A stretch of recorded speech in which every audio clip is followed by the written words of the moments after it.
बिस्मिल्लाहिर्रहमानिर्रहीम। नाज़रीन अस्सलाम वालेकुम। मैं हूं आपका मेज़बान साबिर शाकिर वफाकी दारुल हुकूमत इस्लामाबाद से कुछ ताज़ा तरीन इत्तलात और हम अपने आपसे शेयर करते हैं। पाकिस्तान की सियासी सूरत हाल। पाकिस्तान इस वक्त जा रहा है इलेक्शन की तरफ, इंतखाबात की तरफ, और हुक्मरान इत्तेहाद का इक़्तिदार जो है वो ख़त्म होने वाला है। और इस इक़्तिदार के ख़ात्मे का सबसे बड़ा अफसोस और सबसे ज़्यादा बड़ी परेशानी जो है वो इस वक्त है नून लीग को। नून लीग के अलावा कोई परेशानी नहीं, और उनके साथ मौलाना फजलुर रहमान साहब कभी कभी बहुत ज़्यादा परेशान हो जाते हैं। उसकी वजह यह है कि उन्होंने भी एक गलत बस का इंतखाब किया और वो पीडीएम की सरबराही तो उनको मिल गई, लेकिन बस पीडीएम की सरबराही के साथ ये 15 महीने का इक़्तिदार था और आगे जो है वो अंधेरा नजर आ रहा है। तमाम तर मैनेजमेंट के बावजूद, तमाम कोशिश के बावजूद अभी तक इस वक्त तक अगला इलेक्शन जीतने का कोई इम्कान नहीं है पीडीएम के पास। खासतौर पे पीडीएम जिसमें मौलाना फजलुर रहमान साहब की जमात और नून लीग है, इनके पास इलेक्शन जीतने का कोई प्लान नहीं है, कोई इम्कान नहीं है, कोई चांस नजर नहीं आ रहा।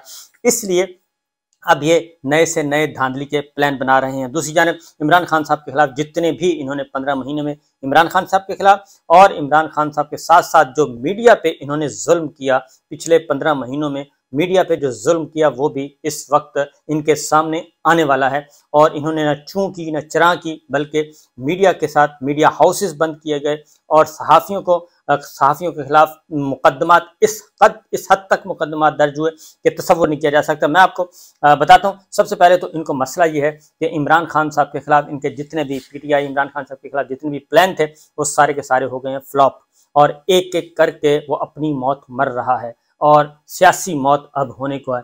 इन्होंने तो वैसे इमरान खान साहब को तबई मौत भी मारने की कोशिश की थी, लेकिन अल्लाह ताला ने उनको बचा लिया।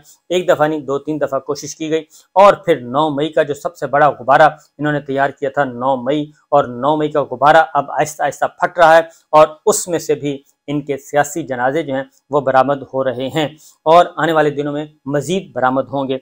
एक ख़ास तौर पे उस तरफ आता हूँ मैं इमरान खान साहब और सियासी मौज़ूआत की तरफ, लेकिन उससे बड़ा इंपॉर्टेंट मसला एक और है। अगले इलेक्शन को कंट्रोल करने के लिए ये जो कुछ कर रहे हैं, अगले इलेक्शन को कंट्रोल करने के लिए मीडिया, क्योंकि जब इनका इक़्तिदार ख़त्म हो जाएगा, उस इक़्तिदार के ख़ात्मे के बाद ये मीडिया पे जो इन्होंने पाबंदियाँ और जो जुल्म सितम ढाए हैं, शहीद अरशद शरीफ को केनिया में जाके कत्ल किया गया और उस कत्ल की तहकीकात अभी तक 1 इंच भी आगे नहीं बढ़ सकी। ये है मौजूदा हुकूमत का कारनामा। 15 जमाती हुक्मरान इत्तेहाद और नून लीग उसकी क़यादत, ड्राइविंग सीट पे शहबाज शरीफ साहब बैठे हैं, शरीफ फैमिली बैठी है। ये उनका कारनामा है कि अरशद शरीफ के खिलाफ क्योंकि GIT SJIT के अरकान पेश होते हैं सुप्रीम कोर्ट ऑफ पाकिस्तान तक, मजाल है कि पुलिस कोई 1 इंच भी आगे बढ़ सकी हो और कोई तहकीकात हों, क्योंकि केनिया में जाके केनिया के साथ कुछ चीज़ें शेयर करनी है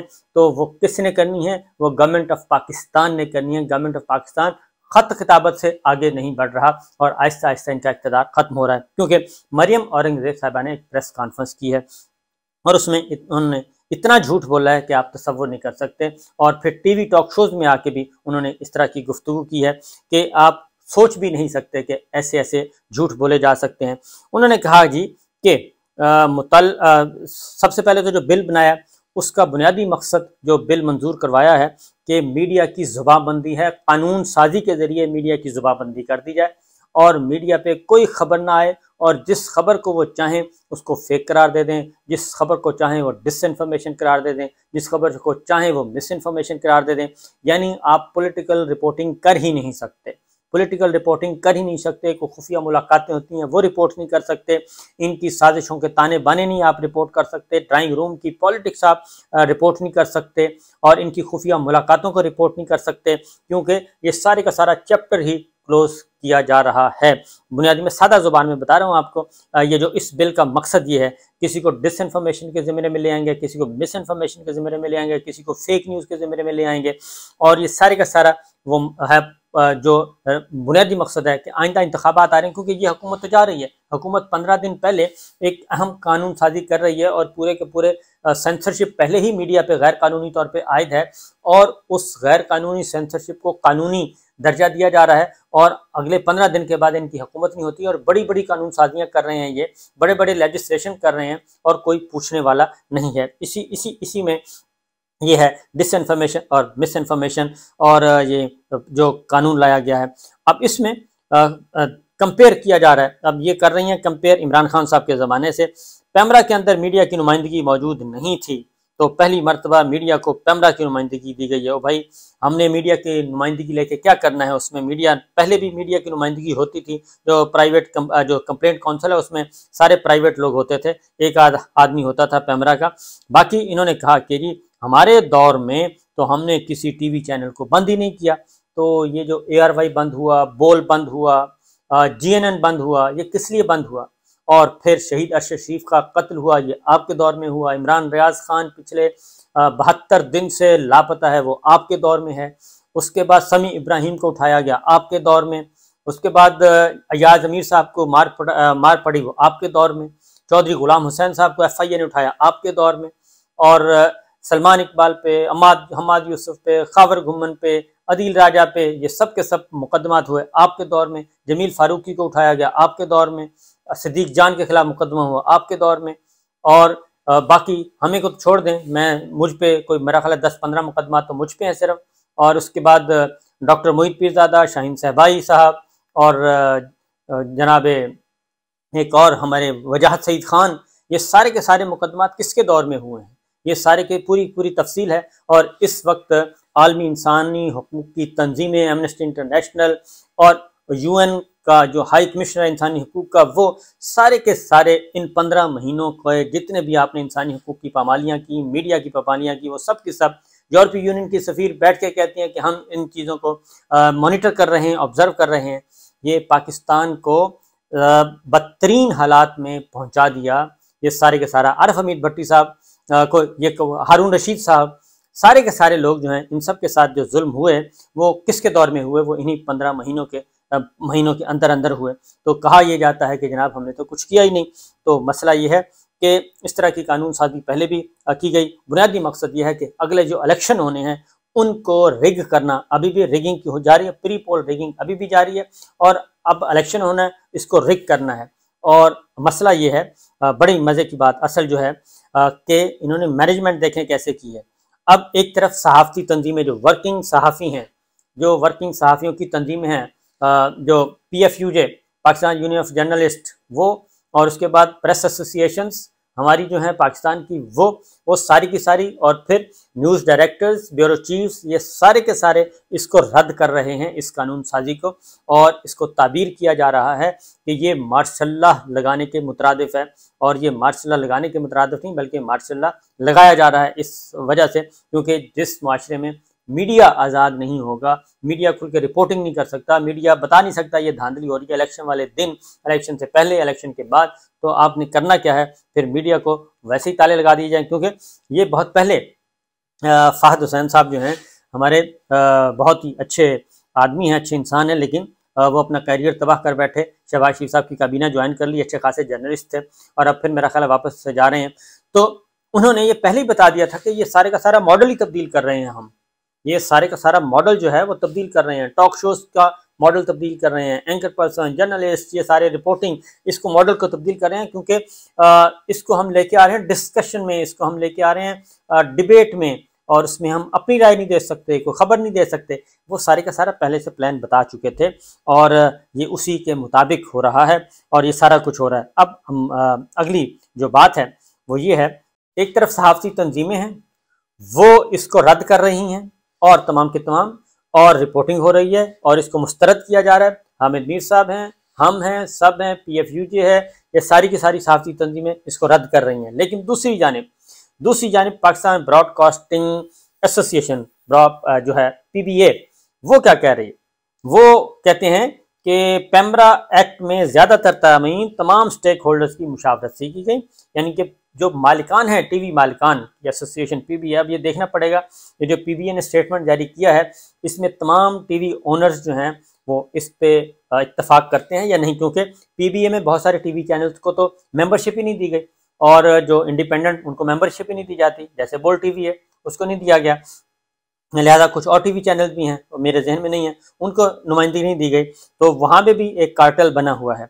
तो PBA ये देखना पड़ेगा। पीबीए कहता है कि जी पैमरा एक्ट में ज़्यादातर तरामीम तमाम स्टेक होल्डर्स की मुशावरत से की गई हैं और ये तरामीम मजदूरों के हकूक़ के तहफ़्फ़ुज़ और इस बात को यकीनी बनाने के लिए ज़रूरी थी कि मुलाजमीन को उनके जायज़ वाजिबात वक्त पर और मुल्क की कवानीन के मुताबिक अदा किए जाएँ। इलेक्ट्रॉनिक इंडस्ट्री की बका और जाली खबरों के अंसर से निमटने के लिए कुछ तरामीम इंतहाई ज़रूरी थी।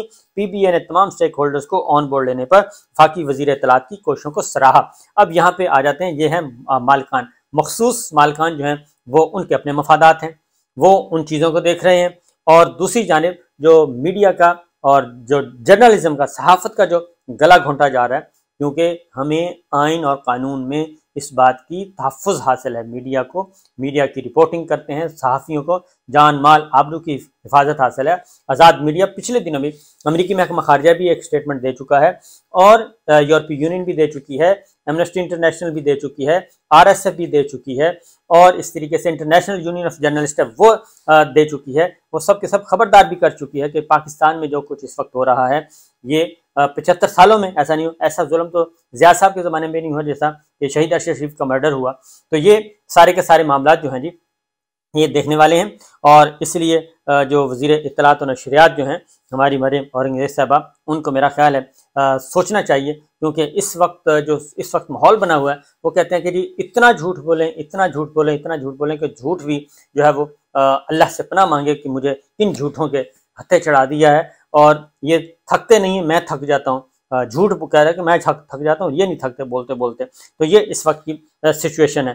तो बहरहाल देखना है जी कि आगे जाके ये सारे का सारा मामला अनडू होता है कि नहीं, क्योंकि इसको फौरी तौर पे चैलेंज करना चाहिए, वरना तो ये इंतखाबात जो हैं आपके ये सिर्फ वही बात है कि पहले से इन्होंने नतीजे तैयार करके रखे हुए हैं, एक प्रोसेस से गुजारेंगे और नताइज ऐलान कर देंगे और कहेंगे जनाब इलेक्शन हो गया, जमहूरियत बहाल होगी। ये इस तरह के काम करने वाले हैं और ये अब इनके असली जो चेहरे हैं वो सामने आ गए हैं। ये हमेशा इनके ज़माने में, क्योंकि इन्होंने मीर शकील उर रहमान साहब के खिलाफ भी इन्होंने मुकदमा दर्ज करवाए और नजम सेठी के खिलाफ भी इन्होंने करवाए, मलिया लोधी के खिलाफ भी इन्होंने करवाए, मियाँ आमिर महमूद साहब के खिलाफ भी मुकदमा इन्होंने दर्ज करवाए। तो ये सारे मुकदमात तो इन्हीं के दौर में दर्ज हुए, किसी और के नहीं दर्ज हुए। इवन 92 के ओनर्स के खिलाफ भी हुए, बोल शुएब शेख के खिलाफ भी, क्योंकि पिछला जो टीवी चैनल वो सारे का सारा सत्यानाश ही इनके दौर में हुआ। तो ये सारे का सारा एक कार्टेल है, वो कार्टेल से मिलके ये सारे खेलते हैं सब लोग और इसी वजह से ये झूठ भी बोलते हैं। दूसरी जनाब हैं इमरान खान, क्योंकि असल मसला है इमरान खान, पाकिस्तान तहरीक इंसाफ और इसको कैसे रोकना है, ये है असल इशू। इस सारे मामला जो हैं वो इसी के इर्द गिर्द घूम रहे हैं और कुछ नहीं है, इसके इर्द गिर्द घूम रहे हैं कि किसी भी तरीके से हर तमाम वो सुराख जो हैं वो बंद कर दिए जाएँ जहाँ से ख़तरा है इनको कि यहाँ से बात निकली तो फिर हमारे हाथ से निकल जाएगी। तो देखती है जी, क्योंकि उसकी रीज़न है कि इमरान खान साहब को एक बहुत बड़ा रिलीफ मिला है और इस्लामाबाद से मिला है और ऑनरेबल कोर्ट से मिला है और उन्होंने एक ऐसा फैसला जारी कर दिया और उन्होंने एक क्या कहना चाहिए कि इनके ताबूत में कील ठोंकी है। ये जो GITs खेल रहे थे और कल ही इन्होंने एक खबरदार किया था कि जनाब GIT ने अपनी तहकीकात मुकम्मल कर ली और 8 अगस्त को इमरान खान को गिरफ्तार कर लिया जाएगा। तो उसमें जो फैसला है उसमें उन्होंने धज्जियाँ उड़ा दी हैं कि ऐसा कुछ हुआ। ये सारे का सारा एक प्रोपेगेंडा सेल जो है ये था और इमरान खान साहब को बाइज्जत तौर पे बरी किया गया है, क्योंकि उन्होंने कहा कि ये कैसा तमाशा है कि एक लीडर वो गिरफ्तार भी खुद गिरफ्तार भी, इसका मतलब है उसने गिरफ्तारी दी ये फसादात करवाने के लिए, ये सारे का सारा। और कोई एक भी सबूत ऐसा नहीं है जिसमें कहा जाए कि इमरान खान मुलव्वस हैं। लिहाजा ये सिचुएशन है जी। इजाज़त दीजिए, अल्लाह हाफिज़।